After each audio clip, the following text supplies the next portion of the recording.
ভিডিঅ'টি যোৱাকালিৰহে video' হয় দেই, আজিহে দিলোঁ। এডিটিং কৰা হোৱা নাছিলে গতিকে।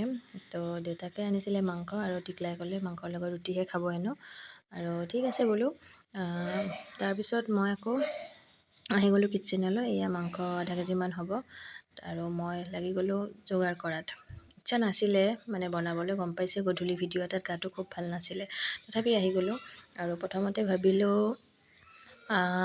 ভাবিলোঁ বাকলি চাকলি গুচোৱা কামখিনিয়ে হৈ লওক, চাফা হয় যেতিয়া জেগাটো।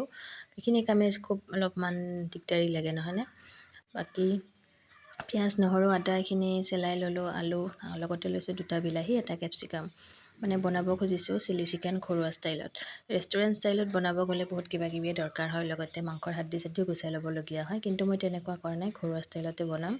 আৰু বেছি কেপচিকামো লোৱা নাই, কাৰণ এটাই ল'লোঁ, কাৰণ টিকলাই জ্বলা পালে নাখাবই। আৰু বিলাহী এটা মই এনেকৈ স্কুৱেৰ শ্বেপত কাটি লৈছোঁ, আৰু এটা কিন্তু মই আদা নহৰু পিঁয়াজৰ লগত পেষ্টত মিক্সিত দি দিম। দেখিলে এইখিনি হৈ গ'ল। এতিয়া প্ৰথমতে কি কৰিছোঁ, তেলখিনি গৰম হ'বলৈ দি কেপচিকাম আৰু বিলাহীখিনি এনেকৈ গোটাই ভাজি ল'ম।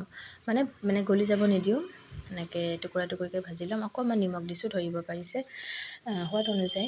আৰু কেপচিকামখিনি ভাজি 50% মান ভাজি হোৱাত বিলাহীখিনি দি দিছোঁ।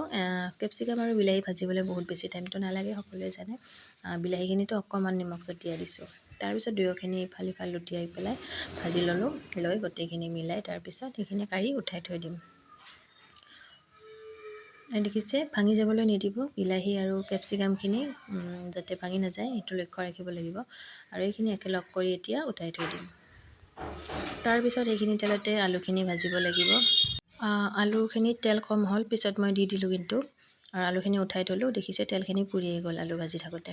তাৰপিছত যি নহওক একো নাই, এই তেলখিনিতে গৰম মছলা আৰু পিঁয়াজ দি দিছোঁ। পিঁয়াজ আধা মই মিক্সিত দিছোঁ, আধা কিন্তু কুটি দিছোঁ। আৰু এতিয়া এইখিনি ভালদৰে ভাজিব লাগিব।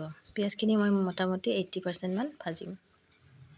আৰু পিঁয়াজখিনি ভজা হোৱাৰ পিছতে জিৰা গুড়ি ধনিয়া গুড়ি তেলত দি দিছোঁ। মই মাংসত দিয়া নাই, মাংসত অকল মই আদা নহৰুৰে মেৰিনেট কৰিছিলোঁ নিমখ হালধিৰে।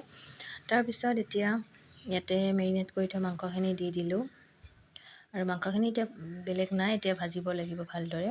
আৰু মাংস সদায় ভাজাৰ ওপৰতে টেষ্টটো ডিপেণ্ড কৰে। এতিয়া ইয়াক ভালদৰে লৰাই ভাজিব লাগিব।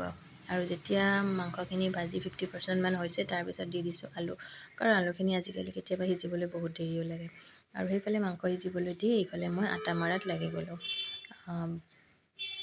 মই ভাতো বনাইছিলোঁ, গতিকে আটা মই বেছিকৈ মৰা নাই, অলপ কম পৰিমাণতে মাৰিছোঁ। আমি এখন খালোঁ, আৰু টিকলাও এখন ডাঙৰকৈ পৰঠা বনাই দিলোঁ। গতিকে আটা মৰাও হৈ গ'ল মোৰ। এতিয়া আটাখিনি অকণমান সময় ঢাকি থ'ম। আটাত বিশেষ একো দিয়া নাই, অকল নিমখ দি মাৰিছোঁ আজি মই, ৰিফাইনো দিয়া নাই কিন্তু ৰুটিখিনি ভালেই হৈছে, ফুলি আছিলে। ইফালে আটা মৰা হোৱাৰ লগে লগে ইফালে তেলটো পূৰা ওলাই গৈছে মাংসৰ পৰা, মানে মাংস অলমষ্ট ভাজা হৈ গৈছে। আৰু এতিয়া দিব লাগিব ইয়াতে অকণমান পানী। মাংস মেৰিনেট কৰি থোৱা বাচনটোত যিখিনি মছলা লাগি আছিল, সেই মছলাখিনিতে মই অকণমান পানী দি মিলাই সেই পানীখিনি অকণমান ঢালি দিছোঁ ইয়াতে। আৰু কালাৰটো চাওকচোন, দেখিবলৈ ধুনীয়া লগা হৈছে। আৰু সেইখিনি পানী দিয়াৰ পিছতে একেলগে মই ইয়াতে বিলাহী আৰু কেপচিকামখিনি দি দিলোঁ, যাতে বিলাহী কেপচিকামৰ টেষ্টটো মাংসত আহি যায়। সেইকাৰণে অকণমান পানী থাকোঁতে দিছোঁ। লগতে এতিয়া এইখিনি ধুনীয়াকৈ লৰাব লাগিব। দেখি কেনেকুৱা লাগিছে জনাবচোন, খাই কিন্তু খুবেই টেষ্টি হৈছিলে। আৰু ৰেষ্টুৰেণ্ট ষ্টাইলৰ চিলি চিকেনটো কিন্তু মই খাবলৈ বেয়া পাওঁ, জানেনে, সঁচাকৈ কৈছোঁ। কৰ্ণফ্ল'ৰটো দিয়াৰ কাৰণে যিটো এটা তেলতেলীয়া ভাৱ এটা হয়, সেইটোৰ কাৰণে মই খুবেই বেয়া পাওঁ, কিন্তু ঘৰত এনেকৈ বনাই খাব পাৰোঁ। তাৰপিছত এতিয়া অকণমান পানী দিবলগীয়া দৰকাৰ হৈছে, কাৰণ আপোনালোকে নিদিলেও কথা নাই, গোটেই শুকানে ৰাখি দিবও পাৰে, বেছি ভাল লাগে। কিন্তু মই পানী দিয়াৰ কাৰণটো হৈছে, মোৰ টিকলাটোকো অকণমান জোল বস্তুটোহে লাগে, সেই মাংসও বেছি নাখায়, অকল লেগ পিচটোৱে খাব। তাৰপিছত ইয়াতে অকণমান গৰম মছলাও দি দিছোঁ একেলগে, যিহেতু অকণমানহে পানী দিছোঁ, বহুত বেছি দিয়া নাই। এতিয়া এটা উতল অহাৰ পিছতে মই নমাই থ'ব পাৰিম। আৰু এয়া মোৰ প্ৰায় চিলি চিকেন হৈয়ে গ'ল। কেনেকুৱা লাগিছে জনাব দেই, সঁচাকৈ মোৰ কিন্তু খাই ভালেই লাগিছে। আৰু এয়া মই পাকঘৰত অকল ৰান্ধি থকাৰ সময়ত অকল ৰান্ধিয়ে নাথাকোঁ, কুট খাট কিবা কিবি কামো একেলগতে কৰি থাকোঁ। কিন্তু আজি পাকঘৰটো মই সঁচাকৈ বহুত অকণমান লেতেৰা টাইপৰ হৈছে, মানে চিজিল নোহোৱা হৈ গৈছে, কাৰণ মই দুদিনৰ পৰা গাটো অকণমান বেয়া আছিলে, মই একো চিজিল কৰা নাই। যেনেকৈ আছে তেনেকৈ আছে। এতিয়া মই মাংসৰ কেৰাহীটো যেতিয়া হওঁ হৈছে, এতিয়া বেলেগ চুলা এটাত বহাই দিলোঁ অকণমান উতলি থাকক বুলি, আৰু লগতে একফালে টাৱাখন বহাই দিছোঁ ৰুটি বনাবৰ কাৰণে। আৰু টিকলাৰ কাৰণে অকণমান মাংসৰ জোলটো মই ৰাখি থ'লেও পাতিত, তো এতিয়া ইয়াতে কেঁচা জলকীয়া কাটি দিলোঁ। তেনেকুৱা লাগিছে মোৰ ষ্টাইলৰ চিলি চিকেন। ধুনীয়াকৈ উতলিব দিছোঁ। উতলি যেতিয়া গ্ৰেভিটো ঠিক হৈছে তেতিয়া নমাই থৈ দিলোঁ। আৰু এতিয়া ৰুটিকেইখন পুৰাত লাগি গ'লোঁ। বেছি ৰুটি বনোৱা নাই, অকল 3খন বনাইছোঁ। এয়া আমাৰ গোলকেইখন আমাৰ। আৰু টিকলাৰ কাৰণে বনাইছোঁ এটা ট্ৰেংগল শ্বেপত, কাৰণ তাক শ্বেপটো চেঞ্জ কৰি দিলে সি খাই ভাল পায়। দেখিছে ৰুটিও ধুনীয়াকৈ ফুলি গৈছে। আৰু এয়া হৈছে টিকলাৰ পৰঠাখন।